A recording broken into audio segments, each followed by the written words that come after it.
Thank you for inviting me today. It's an honor to be here this afternoon. I love the opportunity to talk to teachers. This is amazing to me. And I want to apologize up front because Cheryl, we were talking a little bit, and I told her that we actually went to the same school, and I was like, you could actually give this speech for me. But she also mentioned the fact that about geometry, and I hated geometry, and I still hate geometry. But the other thing was he talked about was, little Johnny. Yeah, I was little Johnny.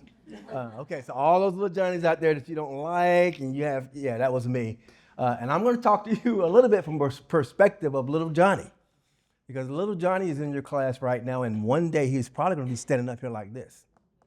And it's funny because my mom used to always get a phone call from my teacher all the time because Mr. William was always in trouble. And she would call and say, Williams, he's a smart kid, but he is always in trouble. He's always causing this havoc in our classes. And my mom would say, well, what is he doing? It's like, and my teacher said, well, he finishes all of his work, and then he just disrupts the entire class. And she said, you know what? I'll come down. So she came down. My mom was always the type, she will come down, trust me. Knock on your door, what's going on? And teacher told her everything about little William, and she said, you know what? Give him more to do. Give him responsibilities. Give him leadership opportunities. Give him the opportunity to show what he can do, and he will respond. And that's what happened to little William. I got the opportunity to do things that people thought I could not do. I was underestimated. And at that particular time, I remember it very well, 6th grade, that I got that opportunity to do that. So I want to thank again for the invitation to be here and talk about my experiences coming out of a Charlotte Mecklenburg school, but also challenges that I had not only in my schooling, but also in my life that I think gave me or gives me a different perspective of how I go about my day and how I feel as though I am here to make an impact in the community. So when I look at grit and I think about the grit and the topic that we're talking about, I always see my 83-year-old mother because we learned grit from her. She was a young lady at 22 years old with 4 kids. Living here in the Charlotte area. And I remember very vividly that the family came from South Carolina and moved to Cherry, which is right down the street from here. Had their interactions with Brooklyn, which you sit on top of right now. And then moved our family from Brooklyn over onto Beatty'sford Road, where is Fraser Avenue in Duckworth, which you cannot tell today that what it looked like then. And then my mom became independent at that point and moved into Belvedere Homes, which was a housing complex on Rogers Ferry Road, and so which is gone. There was sister neighborhood to Southside, which is still there. And so from Rogers Ferry Road, my mom bootstrapped her way with 3 jobs into Revolution Park. And we rented a house on the corner of Brentwood and Remount Road. I could see the intersection of Remount and West Boulevard from my house. I could throw a rock to the homeless people that are there on that corner today. And I go there a lot myself and talk to them about, my house was right there. So we moved from that corner of the Revolution to Clinton Park. Ended up spending most of my career at Clinton Park and being bused to South Meck Carmel and South Meck High School. Interestingly enough, at that time in the late 70s, early 80s, in order to integrate those schools, students came from everywhere, all parts of the city. I remember riding the bus after school on the activity bus. And I played sports, and I would jump on the activity bus around 2 or 3, and by the time I got home, it was 7 o'clock. Because we had to go everywhere. We had to go to Smallwood. We had to go all over Charlotte in order to take all the kids that were on that bus home. So I was expected at that point to get home at 7 o'clock and continue my education. Plus, I probably had no food on the table at that time because my mom was still at work. She worked 3 jobs. And at the same time, I had this opportunity with my older brothers. It was 4 of us, and we had to take care of each other as well. So as you can imagine, the house was not conducive for the learning environment that I would need to be successful. And so what was it that took me from that type of environment, 4 kids, 22-year-old mother who was getting her associate degree at CPCC as a nurse, working as a weekend nurse at Johnson C. Smith in the infirmary, and at the same time cleaning homes, leaving her 4 kids at home to fend for themselves. What is it that happens to a group of students who have that environment? What does it take for them to be inspired to move to the next level? I remember very vividly what it took for me. It was Mr. Zimba at Carmel Middle School. You see, I was a musician, loved trumpet, loved jazz early on. My dad taught me to love jazz. And as a 3rd, 4th, and 5th grader, I used to listen to jazz all the time. I loved it. So I started to join the band in the 4th grade. And so as I got to 6th grade in the middle school, it became obviously more important. And I was at Carmel Middle School, and I saw the shiny trumpets. I saw the personal and private trumpet lessons. And my cornet, which wasn't even the trumpet, was purchased from Howard Music Company that was on Park Road. Remember that? My mom probably spent the entire year paying for that, probably $10 a week that she paid for that cornet. And it was beat up. I mean, it was terrible. I mean, I had dents all in it. But I was proud of that trumpet, that cornet. And I remember Mr. Zimmer telling me one time, he saw the potential that I had for music. Because I would practice, I would listen, and I had this ear. And I remember playing a trumpet solo to This Masquerade, George Benson, if you guys are into jazz. So I'm in the 6th and 7th grade, and I'm literally playing this solo, and I was just so excited. Mr. Zimba came over to me and said, there's something about you. There's something about your musical skills, but it's not that, though. It's not the musical skills I see. I see this leadership potential in you. I see this ability for you to get people to follow you. I see something, even though I was tearing up the room at the whole time, but I see something there that I need to move your perspective from here to here. And he started giving me all these responsibilities. And I remember being so proud now of this bent up cornet. But it gave me this purpose. It gave me this idea that I was something different. So as I moved through Carmel and went on to South Mech High School, any Sabres in the house? That's where I got my coach from. I coached football for my son at South Mech. I was the defensive back coach there for a little bit. But I also coached young kids from 5-year-olds all the way up. And so when I went to South Mech, I remember very vividly just trying to compete, trying to keep up with everybody else because I did not have the resources that I needed to do that.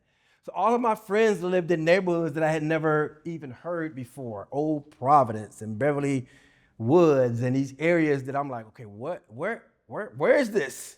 And they would take me home with them. And I would start to see, oh, wait a minute, architects and engineers and professionals that we didn't see those things in my neighborhood. I don't have brothers and sisters and uncles and aunts that went to college. I didn't see any of that. So why am I supposed to aspire to go to a 4-year university, which I had never seen before? Who exposes us to those things? But my mom told me one very particular thing. She said, when you get into that area, you need to compete because you have the ability to do it. And so with my musical ability, at that point, I became the first black drum major that South Mech ever had. 300 kids, leading them. My 2 older brothers, first African-American commanders of the ROTC. Not only the first, but the second as well, because they were older than me, and they both were ROTC commanders. Both of them, they expected me to do it, but I didn't have that discipline, so I went into music. I'm the creative one. I'm the one they can't control. So Cheryl knows ROTC was not me, but the band was. And at that point, we started to think about things. And what is it that makes a person successful? And what can we do to be able to do that?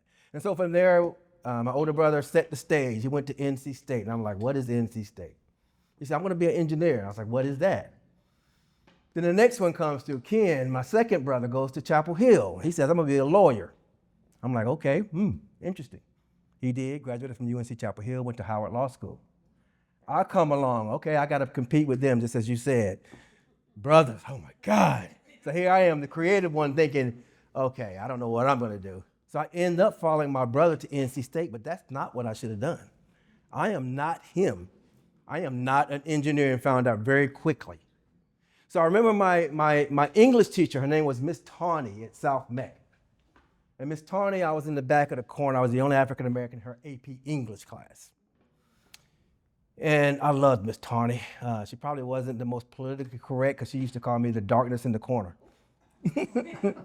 But I loved her. It wasn't the fact that that was her way of saying, I see you. Now, it wasn't, back then, she should have said, but, But I was like, okay, Miss Tawney, I got you. Miss Tawney one day looked back and saw me and said, I could see in her mind, she said, William's got this tremendous potential, but he won't bring it out. He's a little bit intimidated by this environment. So she had my two older brothers in her class. So she knew the potential. So we were doing this lesson one day, and she said, William, I want you to stand up and recite the poem that we've been studying. Now, every student in the class thought I was the one that was the weakest link. He's back there in the corner. I'm quiet. I'm doing my work. I'm making pretty good grades, but nobody knows it because I don't want anybody to know it. I'm cool. Nobody know I'm making great grades. So she says, William, stand up. I'm like, okay. I want you to recite the poem that we're studying. Now, what everybody else didn't know was my two older brothers had Miss Tawney before. And they had come home and they taught me this poem. I knew it before I got into class. So I stood up and I said, Wandre abreu with the sura sota, the drukta march is pierced to the rota, and water every vein in sweet liquor, which in two agenda is the floor. That is the prologue to the Canterbury Tales by Geoffrey Chaucer. I still remember it. I'm 62 years old and I still remember it. Because I stood up that day and I took the courage that was inside of me and started to speak. And at that point, I decided I will make something of myself. I will be the one that would make the impact.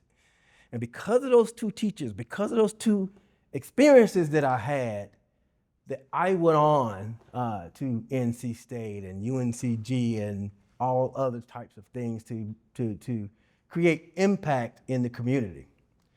And so I tell that story because those little Johnnies that you're talking to today, those are the ones that they are listening.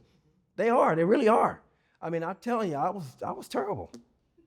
Just because I just had so much pent-up creativity inside of me. And I wanted it out, and I didn't have a way to get it out. But once I found it, I blossomed. And so I think when you talk about grit is this idea. I changed the acronym. I said grit stands for get ready is tough. Because life is tough. I've gone through some things that unimaginable at this point. But I remember this exercise that I used to do with our kids in football. It's called the gauntlet drill. I don't know if you know about this gauntlet drill, but we should take kids, and this might not be the right thing to do today, but back then we did. We would toughen them up. Let's toughen them up. So we had this drill called the gauntlet drill. And the gauntlet drill was 5 football players in a row. It's like it was 2 in the front, 2 in the middle, and 1 in the back. And we would tell the students and the football players, okay, you got to run through the gauntlet, hold the ball, and you're going to run straight at these 2 football players. Once you get past them, there's going to be 2 more waiting for you. Then there's 1 in the back waiting for you as well. It's called the gauntlet drill. And it determines whether you want to play football or not. Because after that day, half the team went home. Because if you couldn't take it, it weeded you out. And so I remember my son, who is small like I am, I remember him doing it the first time. And I said, Josh, here we go, let's go. So he hits the first 2 football players. They knock him flat. Bam! He gets up and looks at me, and I turn around like this. Don't look at me. And then all of a sudden, he starts to think. So he backs back up again, and he gets the courage to do it again. He runs at the players again, and he gets, bam, gets smacked down again. The third time he starts, he says, wait a minute, something's not right. What is it that I need to do? And then an older player walks up to him and says, the key to this drill is to attack the first two players with velocity. You cannot attack them. You have to have the same force they're coming at you with.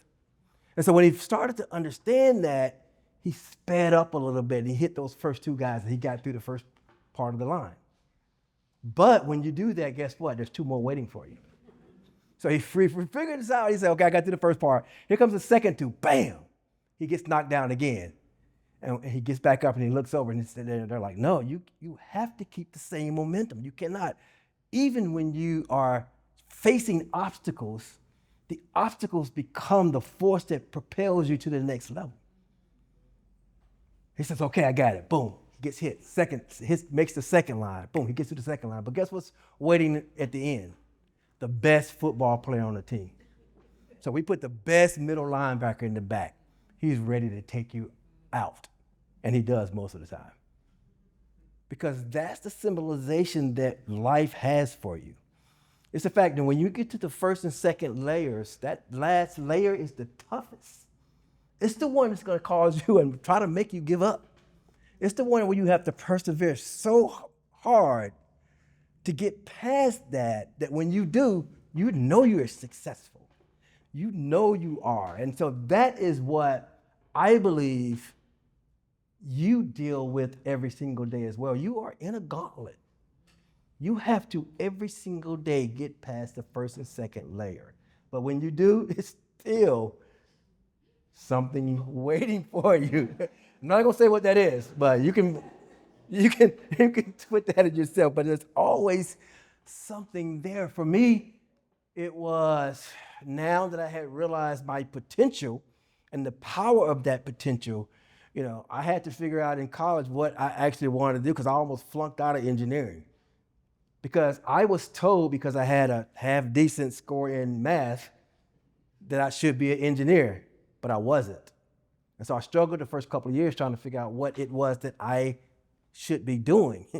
I was a mechanical engineering major that was almost flunking out and was president of the National Black Society of Engineers. So you can understand there was a skill there, but I was not an engineer. But the leadership skills were just off the chart. So I had to figure out where it was that I fit, and I did. I transferred into the School of Business. I got a degree in information systems. Became one of the first and youngest Apple market executives with Apple, and became successful by doing that. Had a family, kids, all the kids successful. Everything was going extremely well. And then the gauntlet drill hit me. 2015, I'm running around coaching football. Coach Mack was, growing up kids, doing great things. And all of a sudden, I just can't breathe. I don't know what it is. I'm feeling just tired and sick. And I'm like, what is it that's happening to me? And I end up going to the doctor. And they said, well, William, you have idiopathic pulmonary fibrosis. I'm like, well, what is that? I've never smoked a day in my life. And they said, well, your lungs are scarred. They're so scarred that you are literally dying. Now, remember, I am a corporate market executive. I'm flying around the country all the time. My kids are doing well. I'm coaching football. I'm having a great time. I'm telling, young kids I can still beat them in races, and I'm still doing it. But then that day I walk in, and they tell me that I'm dying. Not only am I dying, is that I could not breathe right then, and I went into the hospital, and from that day in 2015 to 2019, I started carrying oxygen tanks. 24 hours a day. Healthy, day before, next day, 3 oxygen tanks. Could not breathe. So imagine what happens when life, the gauntlet drill, throws you that. How do you react? What is your perspective when the most difficult things attack you? And so for me, it was this idea of, okay, wait a minute. First of all, why me?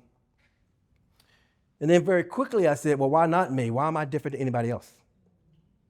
I mean, there are people all over the world that are sick and lung issues and cancer and all these things, but why am I any different? So the first switch was, I am no different than anybody else. The second switch was this. Well, then how do I deal with this limitation that I have? And what is it that I am supposed to be doing with my life, even though that limitation has taken many things away from me? What is it now that I am purposed to do? Because I'm still here, and I'm still the same person, even though I am taking 3 oxygen tanks around with me every single day. So I started in my head thinking, okay, I've got to figure something out. And so every single day I'm out with these tanks walking around Charlotte, and people are looking at me different. I am the same person that 2 days ago that was healthy. Now everybody's looking at me different because they're labeling me as disabled. I am not the same person. And inside of me, I'm like, I'm the same. It's still William. I'm still here. So what is it that now, for me, when you face an obstacle like that, what do? And I remember very vividly, I was out one day, and I was at Marshall's, and an older lady walked past me, and she saw my tanks, and she said, oh, bless your heart. And I said, she was pretty old. And I was like, I kind of feel all right. I know I got some tanks, but, inside I feel good. And then I remember that same day, my wife and I were eating breakfast at the Original House of Pancakes. And a young girl walked up. She had to be like 5 or 6 years old. And she looked at the tank. She said, vacuum cleaner. I was like, what? She said, vacuum cleaner. And I said, well, it does look like a vacuum cleaner. But in her mind, it was not an obstacle. It was just something to help and support. And so I say that because a lot of times we are making those type of judgments to people who might have a disability or might have something wrong, might be going through a challenge that we don't understand, but those people are really focused on what the impact for them should be. And I remember at that point, as I was taking those tanks every single day, I would still coach football. I was on the sideline with 3 tanks. And I would have to move those tanks out quickly when the play came that way. I was like, oops. But my players were like, okay, coach, let's go. And they would take my tanks and put them on the gator, and I would drive it around. I would still be coaching, throwing the football with, tubes out of my nose. But, because I realized that I wasn't done. I was like, I'm not done. And so one day I sat there and I took out a pad, and I started writing, and this sentence came to my mind. It said, I wrote this down. It said, commit to doing something greater that will keep giving when you are no longer able to give. And I said, what does that mean? Commit to what? And that's where Do Greater came from. It's this idea. I started an organization at that point called Do Greater. And Do Greater with this idea that I would create an organization that impacted the lives of others. It wasn't about me anymore. It was about who am I supposed to be creating the next impact in the community for. It's almost like when I talk to kids, I ask them, what do you want to be when you grow up? I say, where do you want to make an impact when you grow up? And so for me, when I wrote that, I started building out this organization in my head. Now, remember, I'm still 3 tanks. And so now I'm in 2019. And I go to the doctor, he says, this is it. Your lungs are done. You need to go up to Duke Med and see if you can get a transplant. Now, I go up to Duke, and the doctor says, he looks at me, he says, what took you so long? I'm like, what do you mean it took me so long? I'm following the doctor's orders, and then when I go up to Duke, they said, you'd have been up here like a year ago. So when I got there, I was 2 weeks from dying. So I get in there, and the doctor looks at me and says, William, you won't be here in 2 more weeks. And I said, okay. And then I looked at him right in his face and said, okay, well, we got 2 weeks to figure this out. Because my perspective had already shifted. My perspective was that I had already created an organization that I thought that Charlotte needed. And I wasn't taking no for an answer. It's like, you better figure this out in 2 weeks. And I remember that was on a Thursday. Saturday morning, I was being transplanted. Now, normally it takes 6 to 8 months for you to get on the transplant list. They told me that I had 2 weeks to go on Thursday. Saturday morning, they called me and said, we got lungs for you. I said, okay. So I got there, and this is an entire process. I mean, it is, you go through all the prep, you go through all of this, make sure the lungs are right for you, all these things that are happening. And it could go wrong. It could be a dry run, as they say. And most folks have dry runs 5 or 6 times before they actually get the right lungs. They told me, it's like, whatever happens, we are going to put these lungs into you. Damaged, diseased, we don't care. One, we are going to save your life. I said, do it. So it ended up being the lungs were too big for me, so they shaved them down, which I didn't know you could do. And so I'm there on a Saturday, and I remember getting ready to them preparing me to go back for the surgery. And I had never been scared before then. But my family was sitting out there, my sons, my daughters, my wife, and all of my mom and aunts and uncles, and they were wheeling me away. And I looked over and that was the first time I was scared. But then I looked at the doctor, and I had this iPad on me because I had been doing things throughout the day. And the doctor said, well, you got to take the iPad. I got to take the iPad. You got to go into surgery. The iPad had all the plans for Do Greater on it. And I said, make sure I get that back in the morning because I got stuff to do. Now, my chance of surviving was, iffy. But I knew in the morning, give me that back because I have stuff to do. That next morning, I was up, breathing at 99%. The lung surgery was great. I was breathing. Normally takes 6 to 8 months. In 3 months, I was back in Charlotte. I was standing on a stage in Charlotte, pitching Do Greater Charlotte in front of 600 people. My doctor said, you're crazy. You're 600 people out there. You do know you have new lungs, right? I was like, yeah, but I got stuff to do. So I'm standing there and I'm talking about this idea about Do Greater. Do Greater comes from this Bible verse, John 14:12. It talks about doing greater things to impact the lives of others. So I really started to think about this and internalize it. What kind of organization can I build? Remember, I come out of a technology background with Apple, so technology integration, all of these things that I had worked on, and I wanted to create an organization for youth and young adults in under-resourced communities to provide them with access and exposure to technology, particularly creative technology. But now I have new lungs and it's only me. When I do this talk sometime, I'll show a copy of my bank statement because I had 17 cents in it after transplant. I had 17 cents in my bank account. I had a wife, 2 kids. My son was still in college. I had 17 cents in my bank account, and I was like, what am I going to do? But I was standing in front of a group of 600 people saying, I'm starting a nonprofit with no money. And I was like, oh, this is what I'm going to do.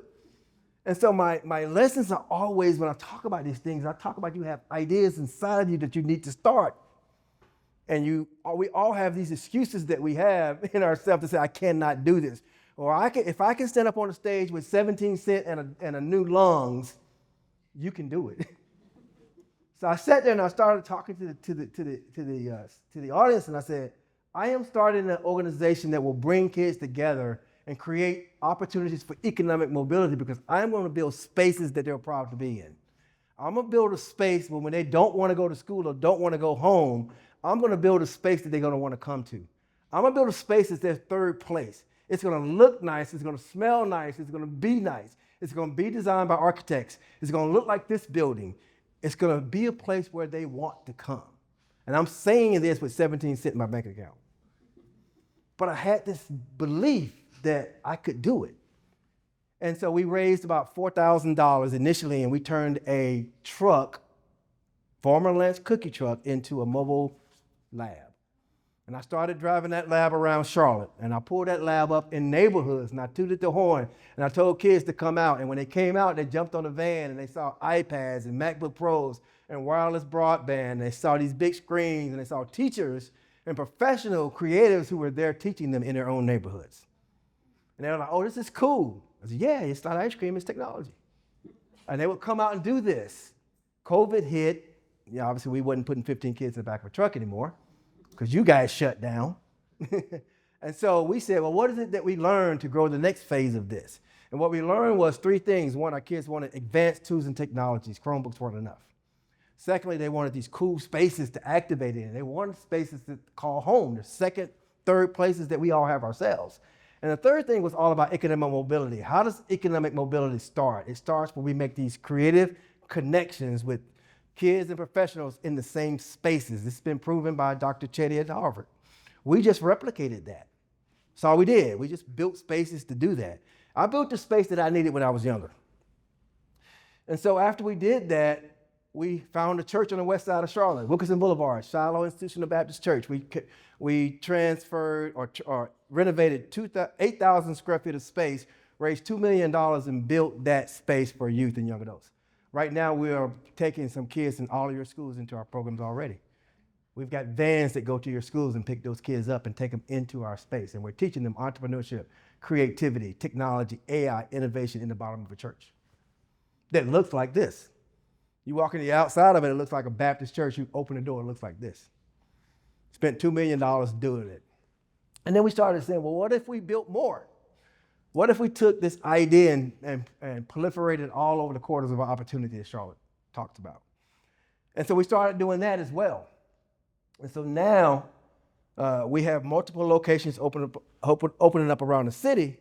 But the biggest thing we did was we started to think, wait a minute, if 157 people are moving into Charlotte every single day, then why is it not that our students in some of our communities are not taking advantage of those of that economic growth? And what would it take for us to be able to do that? And so now we are building a 20,000 square foot space right down the street on North Tryon Street. We're taking former Mayor Gantt's old architecture headquarters and turning it into an innovation entrepreneurship hub for youth and young adults. It opens in 6 weeks. But that same guy who had 17 cents in his bank account just raised $10 million to build that space. And so, thank you.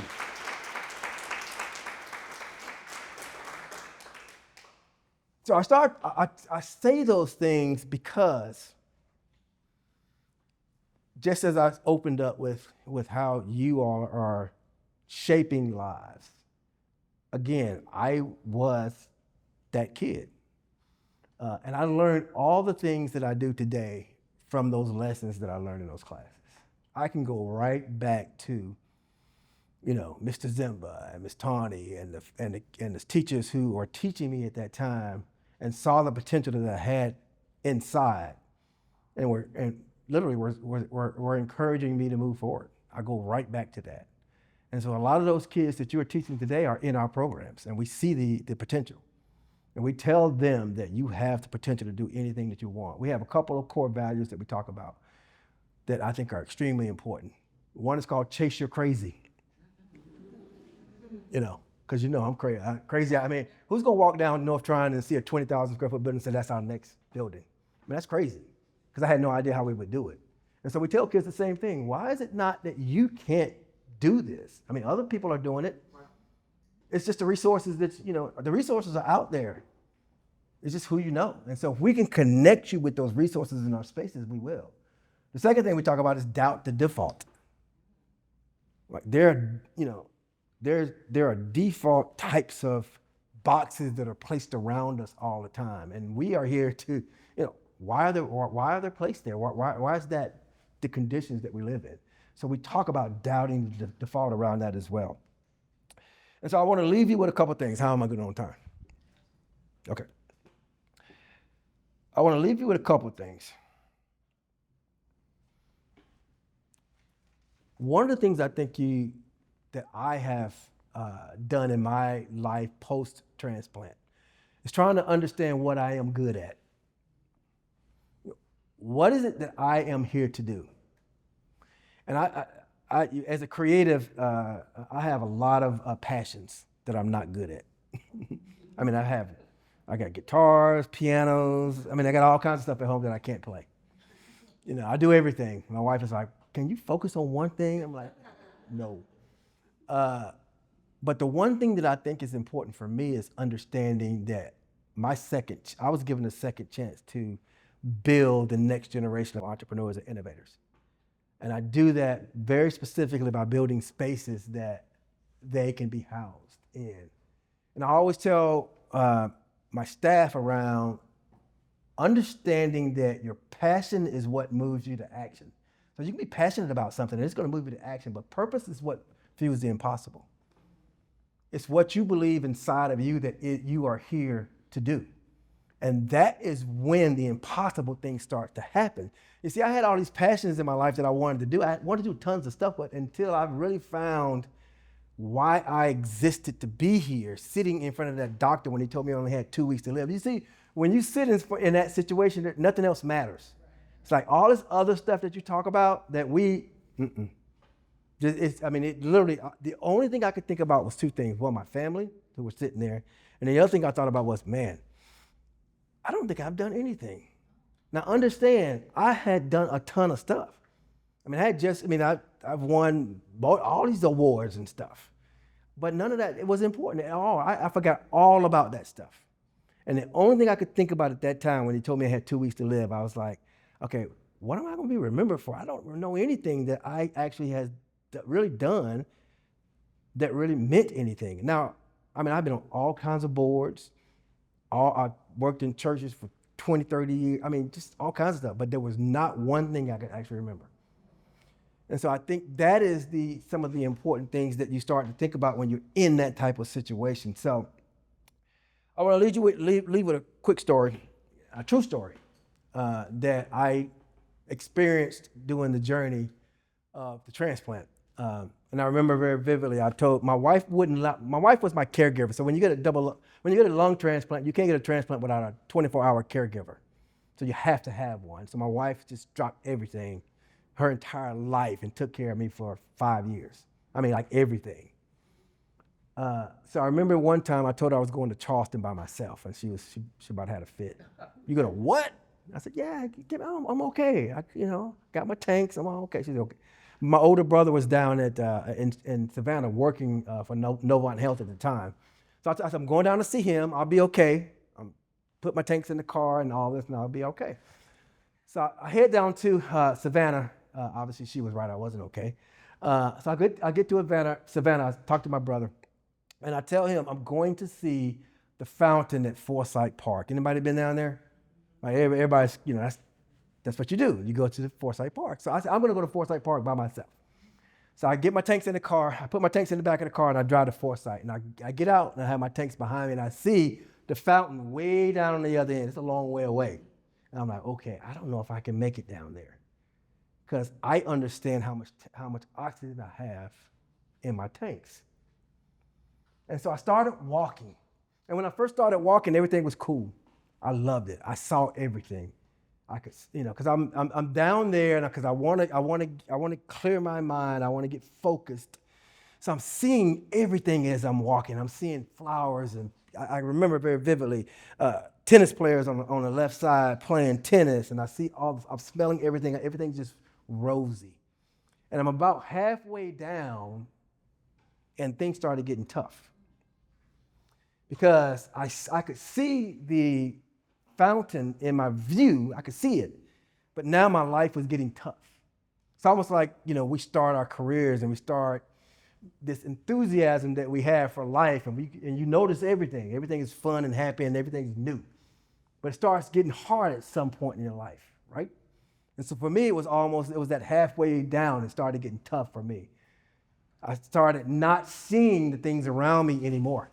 I wasn't paying attention to anything that really mattered to me. All I could see was my goal. All I could see was the new house, or the new car, or the family, or the things that I think people expected me to do. And my expectation was I was going to get to that fountain. But when I finally got to that fountain, I was like, this is like it's the fountain. I'm like, what? There's nothing different. And ironically, I found out later on that the fountain was actually ordered from like a catalog. It wasn't even like custom. So I get there, so I'm halfway through. I'm halfway through my journey, per se. And it's not what I thought it was going to be. How many of you guys feel like that? It's like, oh, I thought it was going to be something different. So I'm sitting there, and I'm like, this is not what I thought it was going to be. It's not even the fountain's okay. But when I get there, I started thinking, wait a minute, I'm halfway.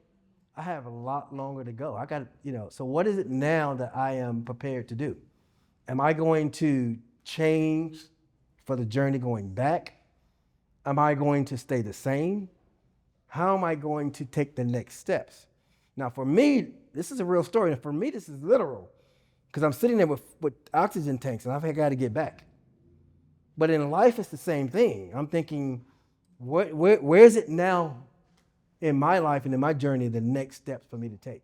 And how important are those steps? So I turned around and started to walk back. Again, thinking about the journey, thinking about where I have to get to. But now I hit a huge roadblock. My tanks are in the red. My oxygen is low.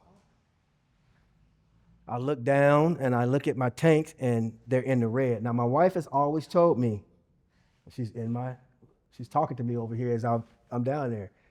You have this amount of time when your tanks get in the red. Because now my wife has been the one where if I'm out somewhere and my tanks are in the red, she runs out to the car and gets the next one. And, because I can't expend the energy and oxygen to be able to do that. She has to do it. She runs out, gets the tank, she changes, and I breathe better. So now she's not there, and my tanks are in the red. What am I going to do? So I sit there and I stop because I'm getting nervous because I don't know if I have enough oxygen to get back to the car. So I'm sitting there and I'm looking at the tanks in the red, and I'm saying, okay, so one of two things I can do.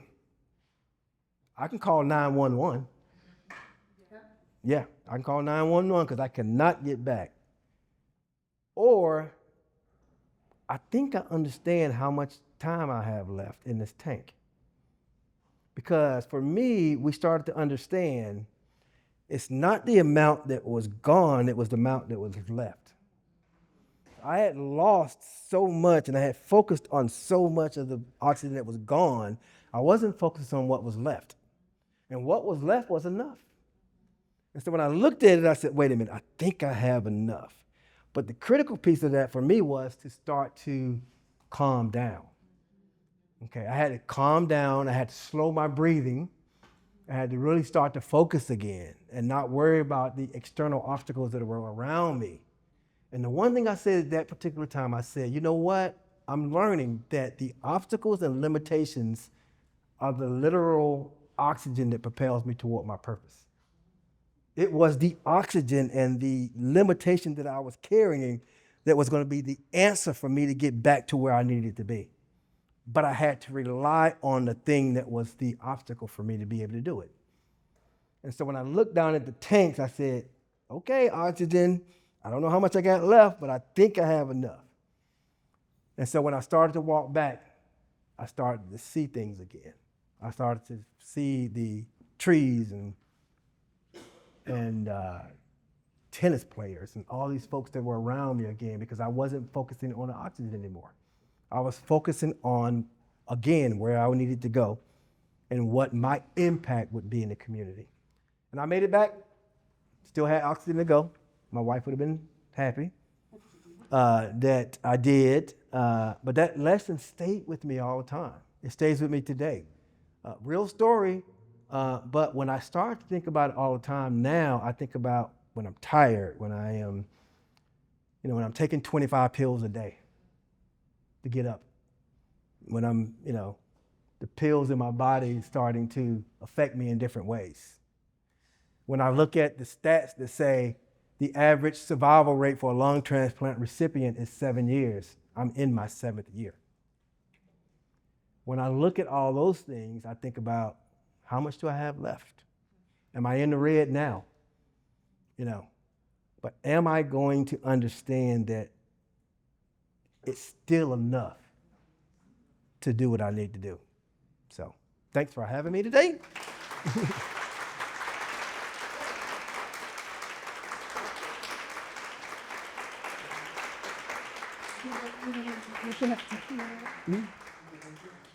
Okay, before I give any comments, he's available for some Q&A, so we have about 15 minutes. If you want to ask some questions about his journey, about grit, his work with young people or anything, feel free. Is there anyone that has a question?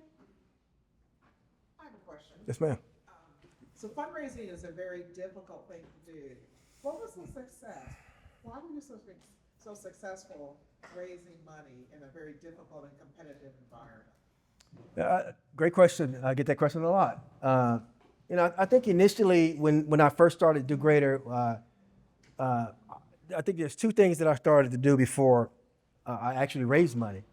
One, I started to tell the story about the organization before the organization was built. And what I mean by that is I started to build this narrative around what I wanted to do and the impact I wanted to make in the community, and then match that up with the needs in the community. So I literally saw that Charlotte's 50 out of 50 in economic mobility. It had been starting to be an issue with a lot of the corporate entities here in Charlotte. So I matched what we were doing to the narrative that they were starting to talk about. And so our first investment, ironically, was from an individual, high net worth individual who said, I see your vision, I want to help get it started, and it provided that validation for us. And at that point, we built the truck and the church location with no public dollars.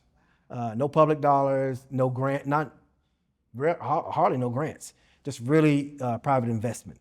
And then once that happened, the city was like, oh, okay, that looks cool. Let's see if we can. So you leveraged it. Yes.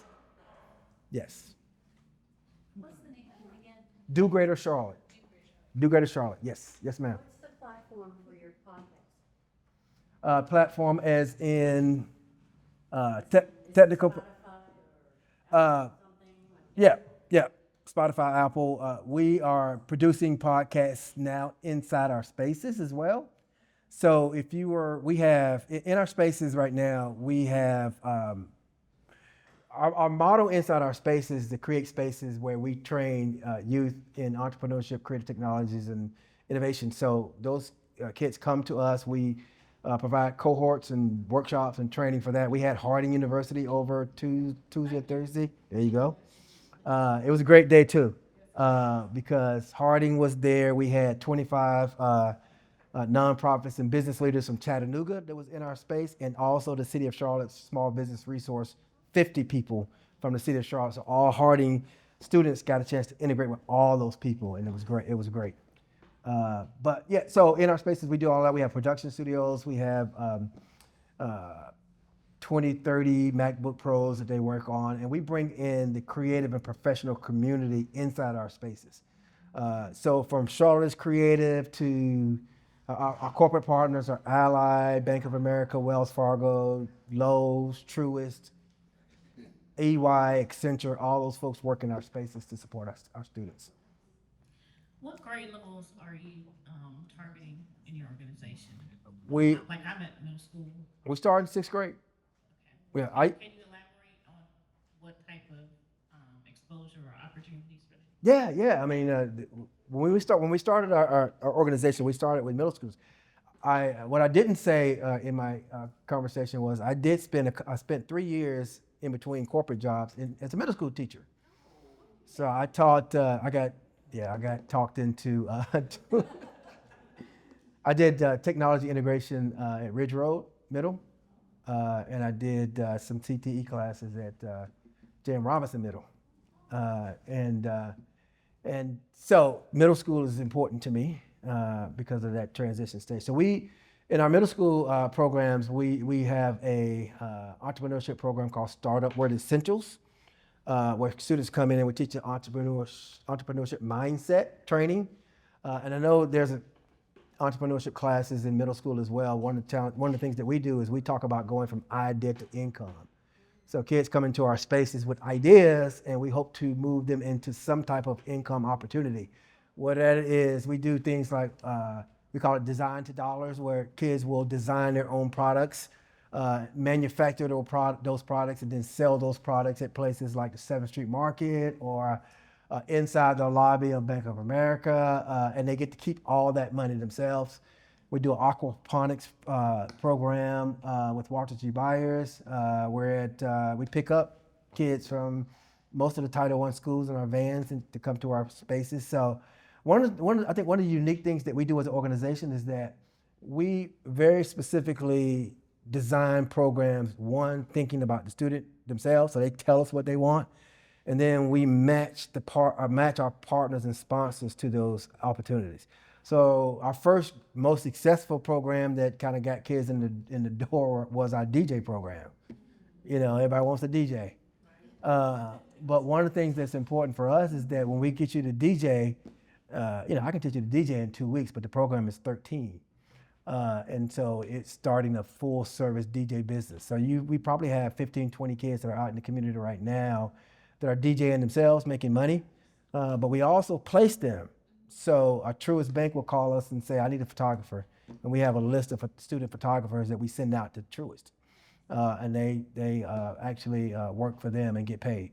And they even charge us when we hire them too. So I'm like, I trained you, but we still have to, because we taught them to get paid.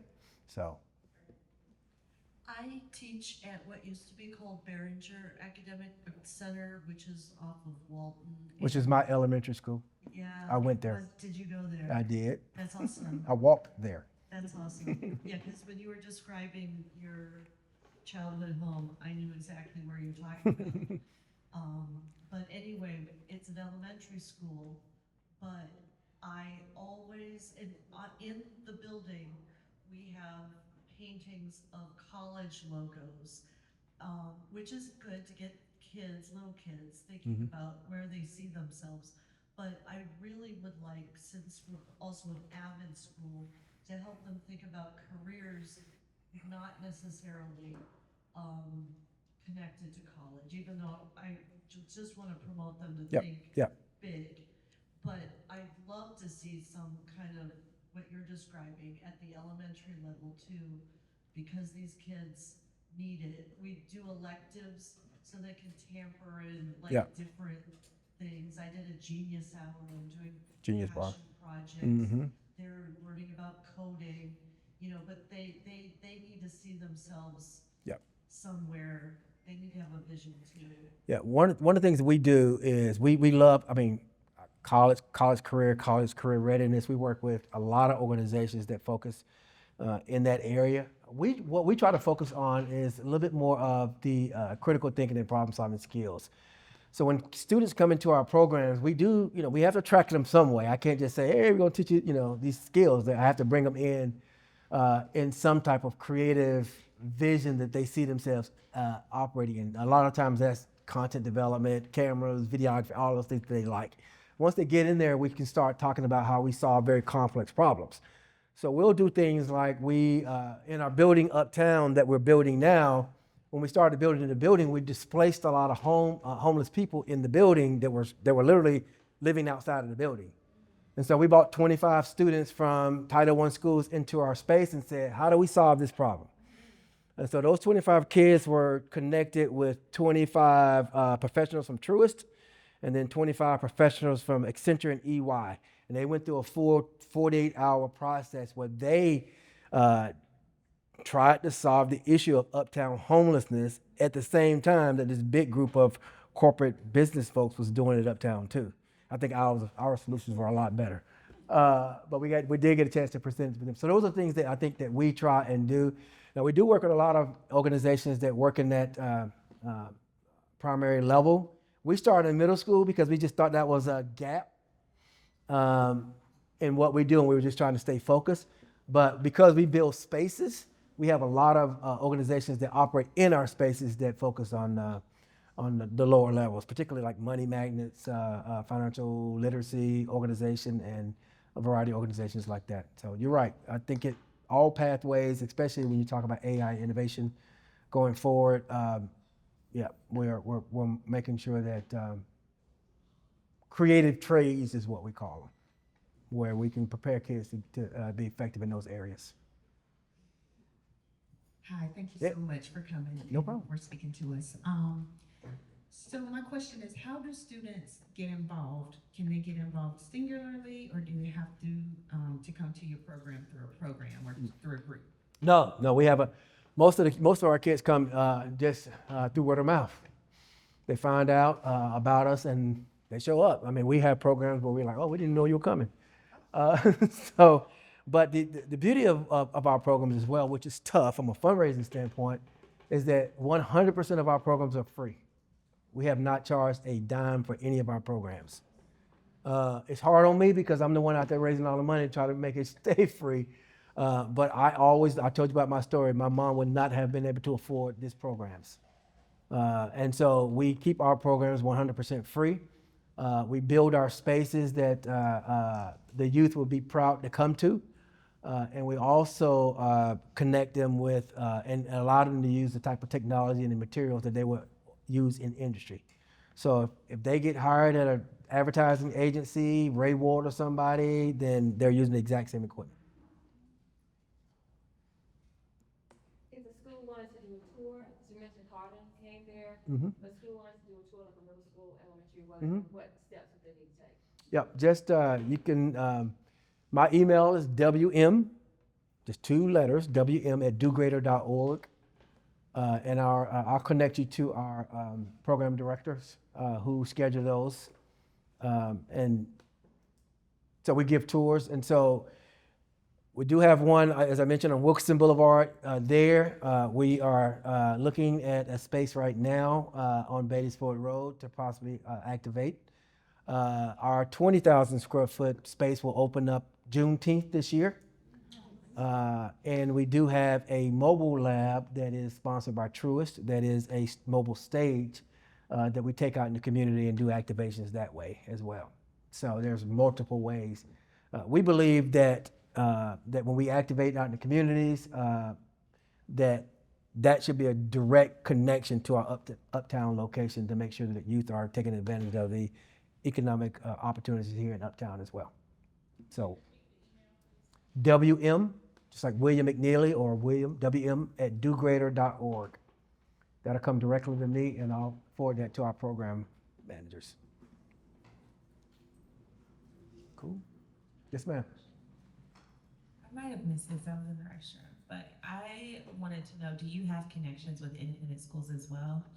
I am a teacher at Charlotte Latin School, and we are admitting students from all over Charlotte now, and we have a new program called Voices, which is for African American males in the lower school and middle school.